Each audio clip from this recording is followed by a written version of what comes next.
Bref, alors je fais cette vidéo pour vous donner de la visibilité à ce genre d'histoire parce que sur les réseaux sociaux, on ne donne pas souvent beaucoup de visibilité aux autoristes racisés. Pour moi, j'ai cette vision-là qu'on ne donne pas vraiment de la visibilité aux autoristes racisés. Sinon, c'est toujours les deux, trois mêmes noms en fait qu'on remet sur la table à chaque fois.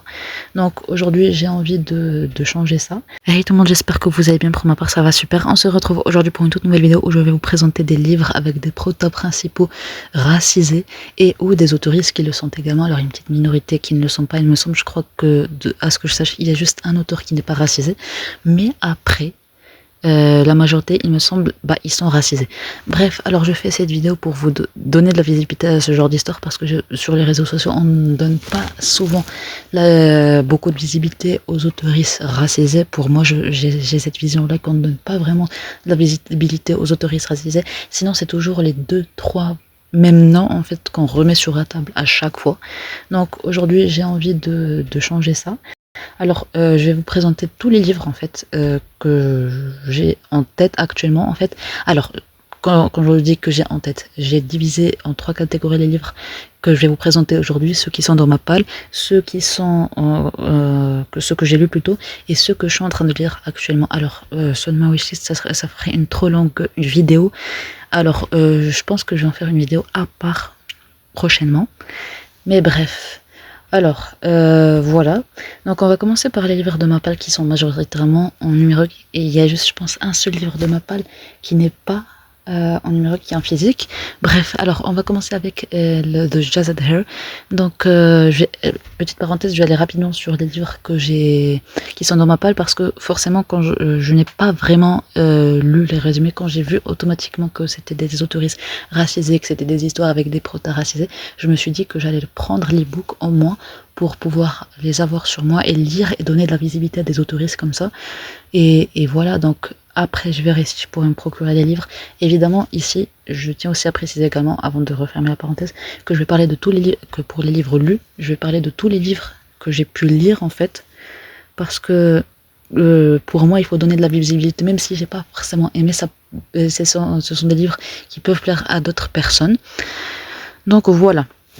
Alors comme je disais, j'ai dans ma palle la duologie de Jazzed Hair qui me semble a été traduit en français par Corrigan.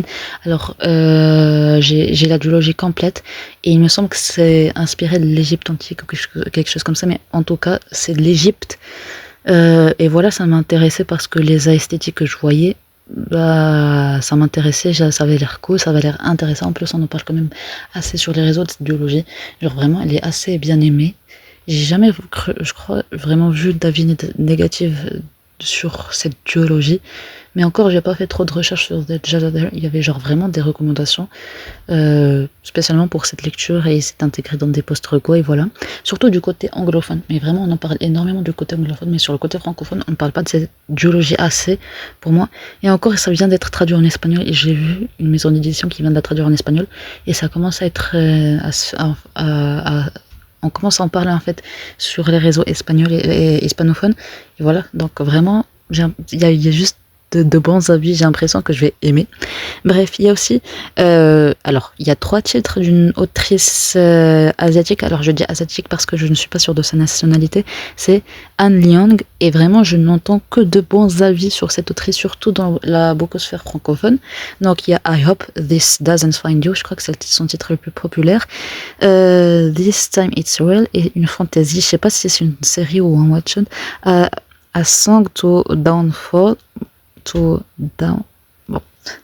je vais arrêter d'essayer de lire le titre parce que quand même mon accent est assez nul, on se le sait.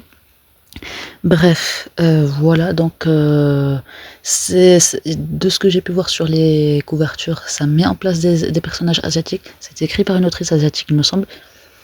Et en plus, c'est des romans, il me semble. Young adulte et tout. Voilà.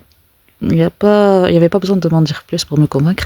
Bref, alors on va continuer sur une fantasy et il me semble que c'est alors soit un one shot, soit une duologie, mais vraiment genre la vibe il me donnait envie, c'est The Girl Who Fell Beneath the Sea de Axio. C'est inspiré par la mythologie coréenne et sincèrement la mythologie coréenne ça m'intéresse déjà de base, ça a l'air hyper bien et tout. Alors voilà, j'essaie de base de découvrir la mythologie coréenne et vraiment ça a l'air hyper intéressant. Mais je sais pas pourquoi. Je sais pas pourquoi, j'ai cette impression que je vais pas trop aimer, mais j'ai quand même pris les books pour tester et me faire mon avis. Et il y a aussi Heart of the Sun Warrior, donc de Su Lin-tan. Alors j'ai lu le tome 1 il y a pas si longtemps que ça, il y a vraiment hyper récemment. Donc je présenterai un peu dans mes livres lus. Et j'ai le tome 2. Alors de base, il me faisait envie ces deux-là depuis hyper longtemps parce que comment la maison d'édition, c'est-à-dire Hugo Stardust, parce que de base j'ai découvert avec la promotion qu'a fait Hugo Stardust sur ces livres-là, ça me donnait trop envie de les lire. Genre juste la vibe, elle me donnait trop, mais je vous donnerai un peu mon avis sur le premier tome plus tard pour que je vous explique un peu mieux. Bref, il y a aussi The Scorpion Queen, culture, mythologie et folklore malienne. J'ai jamais vu ça. Et vraiment, j'ai été trop intéressée pour le découvrir. Alors, j'ai lu une autre culture, genre vraiment, je commence à découvrir la culture et le folklore africain avec des livres et vraiment, mais c'est juste incroyable, c'est des pépites. Genre vraiment, jusqu'à maintenant, de ce que j'ai pu lire, vraiment les cultures qui sont présentes, genre les cultures africaines qui sont présentées dans des livres, bah c'est les mieux faites. Mais vraiment, c'est les meilleurs. Pour moi jusqu'à maintenant, tant dans la réalisation du livre, comment c'est écrit, comment c'est présenté et tout, mais j'adore. Alors j'ai super hâte en fait de lire ce livre. Je suis excitée comme pas possible. Donc j'attends juste le moment où j'aurai envie de le lire parce que vu que je suis modrideuse, je vais pas le lire, m'obliger en fait à le lire, sinon je vais vraiment pas aimer. Bref, il y a aussi The Shadow of the Gods. Donc là, alors j'ai vu que l'auteur, en fait, et je pense que c'est l'auteur dont je vous parlais qui n'était pas qui n'est pas racisé, il me semble qu'il est britannique. Genre, je sais pas s'il est issu d'une minorité, genre immigrée ou quoi que ce soit, mais je sais pas. Alors, ici, c'est la mythologie nordique. J'ai jamais vu ça. J'ai jamais plutôt lu parce que quand on parle de mythologie nordique, on parle souvent de la trilogie de cet auteur et aussi avec son autre série, je sais pas, genre Malice, etc. Mais vraiment, j'en entends beaucoup parler en termes de mythologie nordique et sincèrement, j'adore. La vibe et en plus, j'ai envie de m'intéresser un peu plus au côté nordique, genre aux pays nordiques avec leur mythologie parce que vraiment, il y a hyper longtemps, je pense au début de ma chaîne, j'avais lu un livre qui se passait en Finlande, il me semble, c'était Big Game.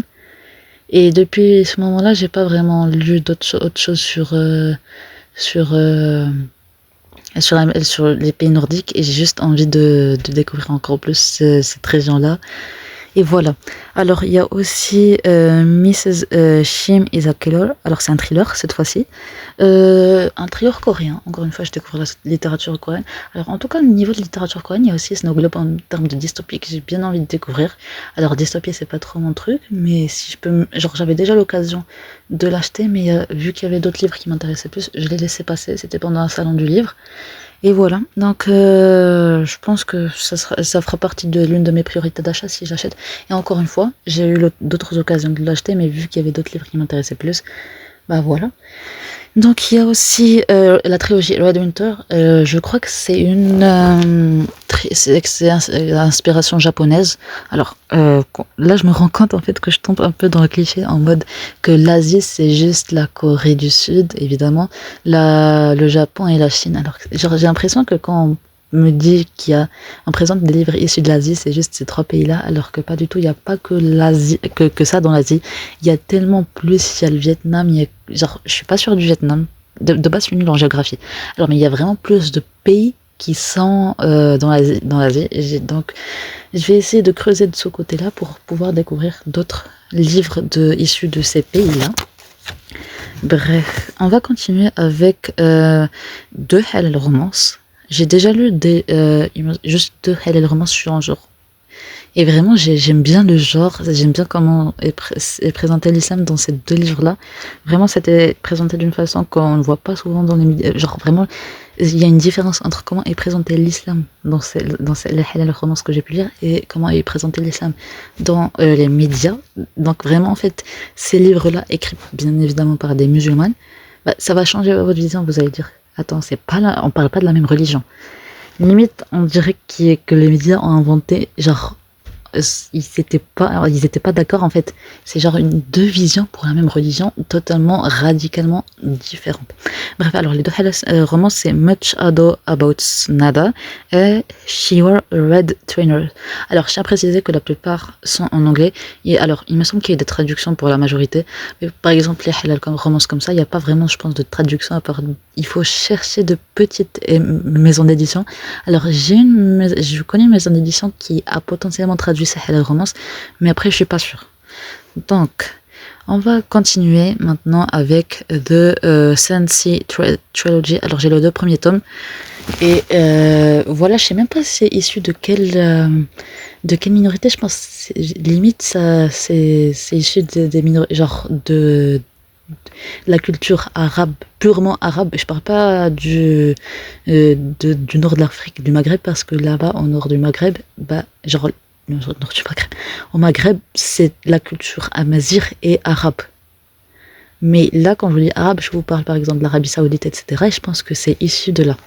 Alors, je suis pas sûre, peut-être que je dis n'importe quoi, mais après, il faut encore que je vérifie. Mais quand j'ai vu que c'était une autrice racisée comme ça, je donne mon argent direct. Bref, alors on va suivre avec Cléopâtra.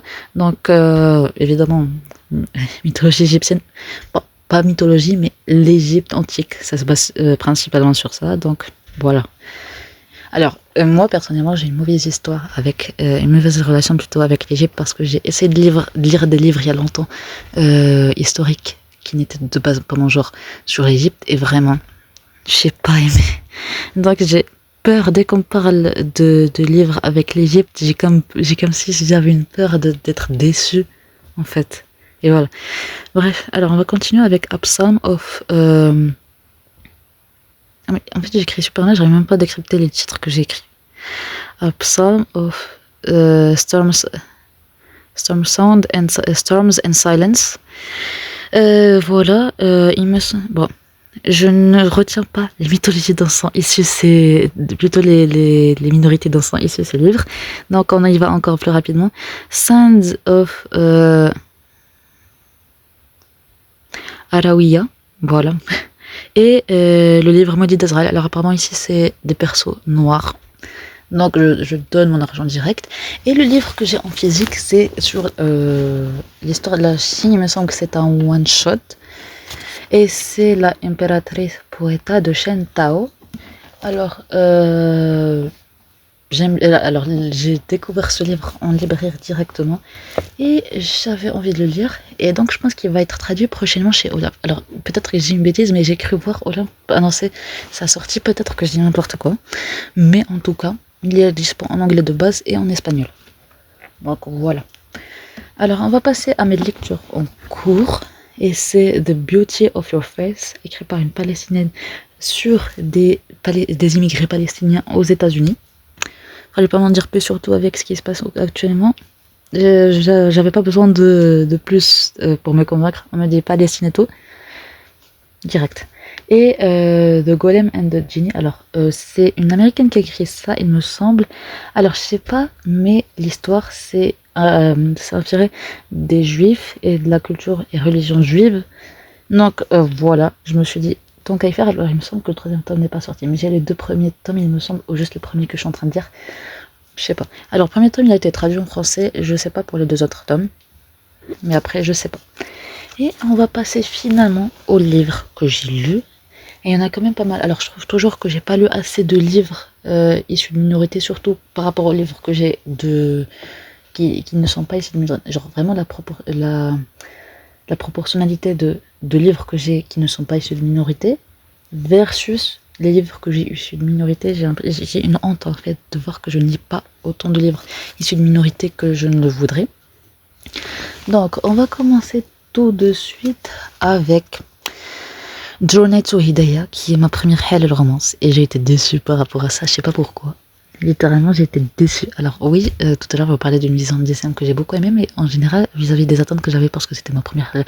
Genre vraiment, je me disais que je voulais commencer la halal romance avec Journey to Hidayah, parce qu'on parle là d'une meuf qui est CEO d'une marque de vêtements et qui a grandi hyper vite, genre vraiment, elle est CEO et sa marque est vraiment connue. Et le truc, c'est que, et genre vraiment, elle aura un employé, etc. Il y aura une histoire évidemment. Et sincèrement, ça me donnait trop envie de lire. J'avais l'impression que j'allais aimer parce que juste comment c'était décrit l'histoire, vraiment génial et voilà. Mais j'ai été déçue, genre la plume, j'ai pas trouvé ça si fluide que ça. C'était genre simple, c'était une plume simple. Les persos, je m'y suis pas vraiment tant attachée que ça. Et l'histoire, j'ai trouvé qu'elle était pas si bien que ça finalement. Ça m'intéressait plus tant que ça et voilà. Mais bref, une petite déception, mais je vous recommande quand même parce que c'est quand même une bonne histoire. C'est genre, c'est pas que c'est mauvais, c'est juste que c'était pas fait pour moi. Là, techniquement, sincèrement, je vois que je suis pas le public cible pour cette halal romance. Et voilà.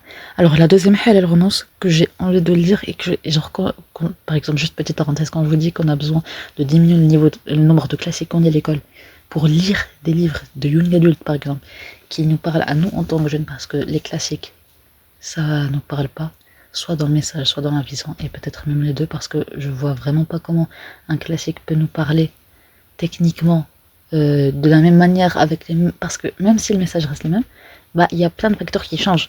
Donc il peut pas techniquement nous parler et avoir le même message que le message il y a 500, 600, 700 ans, soit le même qu'aujourd'hui. Bref, et genre vraiment ça c'est la preuve en fait de ce que je suis en train d'avancer. Et c'est nous malgré tout de El Kaimani. Littéralement, ça nous parle de racisme, de misogynie noire, d'islamophobie, de santé mentale chez les jeunes. Et vraiment, c'est tellement bien fait, tellement bien écrit. C'était un quasi coup de cœur. J'ai adoré les personnages. J'ai adoré comment la réalité est décrite. Et genre, vraiment, la réalité est tellement bien décrite. Surtout, ça se passe en France en plus. C'est une autrice, il me semble, française qui a immigré.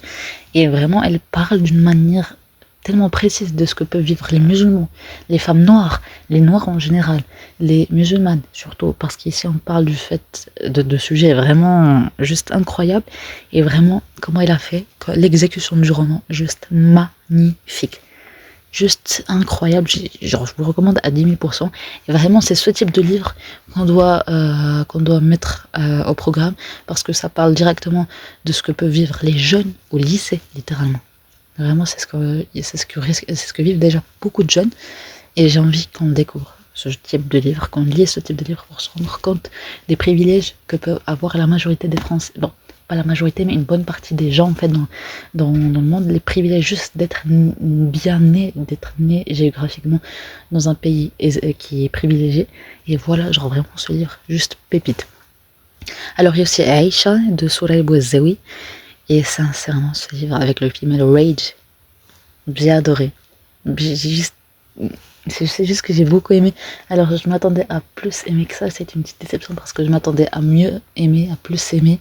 Mais ça a été quand même une très bonne lecture que je vous recommande énormément. Et vraiment, female rage et tout, j'adore. C'est juste une pépite. Et il y a aussi La fille de Hadès de la Lune, donc le premier tome de The Heart of the Sun Warrior. Et sincèrement, ça a été une déception parce que je m'attendais à mieux, parce que j'avais vraiment des attentes par rapport à cette duologie et j'ai été déçue. Alors l'histoire d'amour était fade, c'était simple, c'était juste pas ça en fait. Genre j'ai pas trop aimé et je m'attendais à mieux. Mais bon, c'est une déception et ça peut arriver.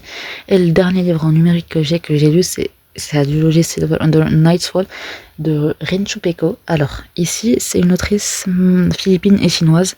Et les persos sont asiatiques. Je sais pas, je suis plus sûre de quelle nationalité ils sont, mais ils sont du moins asiatiques. Et ça a été une déception. J'ai vu des avis positifs et je m'attendais à mieux. Genre, vraiment, les peu d'avis positifs que j'ai vus, bah, je m'attendais à mieux et ça m'a déçu. En plus, c'était pas très très bien. J'ai pas vraiment aimé l'histoire de base. Genre vraiment, je m'attendais à mieux et j'avais aussi des attentes parce que je m'attendais à aimer au moins cette histoire. Bref, on va passer au livre physique que j'ai lu. Donc déjà, premièrement, évidemment, la trilogie The Poppy War de R.F. Kuang. Donc ça fait des parallèles avec l'histoire de Chine. Et voilà, donc c'était une bonne fantaisie. J'ai pas trouvé ça si dark que ça. Mais j'ai bien aimé les personnages. J'ai bien aimé. C'était de bons persos et voilà. C'était simple, c'était bien. Pour moi, ça vaut pas tant que ça. La hype. Mais par contre, un livre qui mérite 2 fois plus de hype, c'est As Long as the Lemon Trees Grow de Zulfa Kato, et il me semble qu'il a été traduit en français. Alors, tous les livres ici, bah, ils ont été traduits en français, il me semble. Donc, genre, ils sont disponibles. Et vraiment, j'ai adoré lire cette histoire parce que ça fait un petit moment que je voulais lire déjà. Premièrement, avec la beauté du livre. Bah voilà, juste voilà. C'est juste hyper beau. Et donc, j'ai bien aimé. J'ai adoré l'histoire entre les personnages, genre vraiment comment tout était construit, leur psychologie, comment le printemps arabe a été décrit. Alors, dans tous les posts que je vois, alors c'est peut-être moi la fautive et qui me trompe sur ce que je suis en train de dire, mais ou c'est juste genre vraiment c'est pas mentionné ou quoi que ce soit, c'est juste que quand on parle de Cire en 2011, à ce que je sache, bien sûr selon mes connaissances, c'est que c'était le printemps arabe, et que c'est une sorte de révolution qui se sont payées dans plusieurs pays arabes, et c'est pour ça qu'on appelle ça le courant du printemps arabe. Et donc ça se passe durant le printemps arabe. Et je comprends pas, j'ai jamais vu cette mention en fait sur aucun des posts. Mais bon, en même temps, je comprends. Le monde n'est pas assez éduqué sur ce genre de truc. On n'en parle pas assez. Et voilà, ça se passe durant le printemps arabe et on voit comment ça peut détruire des gens. Et juste le fait que des gens aient ce dilemme de est-ce que je dois partir? Est-ce que je dois quitter mon pays ou rester pour pouvoir le sauver, pour pouvoir espérer avoir une chance de le voir évoluer? Ça, c'est un dilemme. Et genre, voilà. Donc, j'ai adoré voir cette histoire. Alors, la plume, j'ai eu quelques problèmes avec elle. Mais à part ça, vraiment, c'était génial. J'ai adoré. Et prochain livre, je vous en parle beaucoup ces derniers temps, c'est Sorcière d'or de Senna Swart. J'ai fini la duologie il y a pas cet été, genre vers juillet, je crois. Et j'ai beaucoup aimé. Alors, le tome 2, il est moins bien que le tome 1. Et voilà, mais j'ai beaucoup quand même aimé ce premier tome. Et voilà, genre, je vous le recommande, Dark Fantasy, bien dark. Ça, c'est de la vraie Dark Fantasy pour moi. Pour moi, c'est de la vraie Dark Fantasy. Et je vous le recommande énormément si vous aimez la Dark Fantasy. Et en plus, petite mention honorable, il n'y a que des persos noirs. Genre, en fait, ce que j'ai remarqué, c'est un truc que j'ai remarqué, c'est que dans les livres écrits par exemple, moi j'ai parlé de ça parce que c'est ce que je lis en général, mais genre, les livres écrits par des Américaines et des Françaises, bah, en général, t'as pas besoin de préciser, ils ont pas besoin de préciser la couleur de peau des persos parce qu'automatiquement, on va penser qu'ils sont blancs. Mais là, c'est le contraire. L'autrice, elle a pas besoin de préciser la couleur de peau des persos, mais ils sont tous noirs. Vraiment, j'ai adoré. Ce petit détail, j'ai adoré de me dire les persos sont noirs. Un point, c'est tout. Voilà. Tous les persos sont sans exception. Et voilà, j'ai adoré ce petit détail et je vous recommande énormément. Donc, et dernier livre que je vais vous présenter dans cette vidéo, c'est Le Dieu et la Gomio. Et Le Dieu c'est la Gomio que j'ai lu en espagnol de Sophie Kim. Je l'ai lu il n'y a pas si longtemps que ça également. Et alors, ça a été une déception parce que je m'attendais à plus, c'est de la mythologie coréenne. Et sincèrement, je m'attendais à mieux de la part de ce roman. Mais voilà, j'ai bien aimé, j'ai été déçue par la plume, par comment ça a été exécuté. Et voilà, alors, donc voilà pour cette vidéo, j'espère qu'elle vous aura plu, j'espère qu'elle vous aura été utile et que j'ai pu vous aider à faire augmenter votre wishlist et votre pal. Donc je vous dis à la semaine prochaine les amis.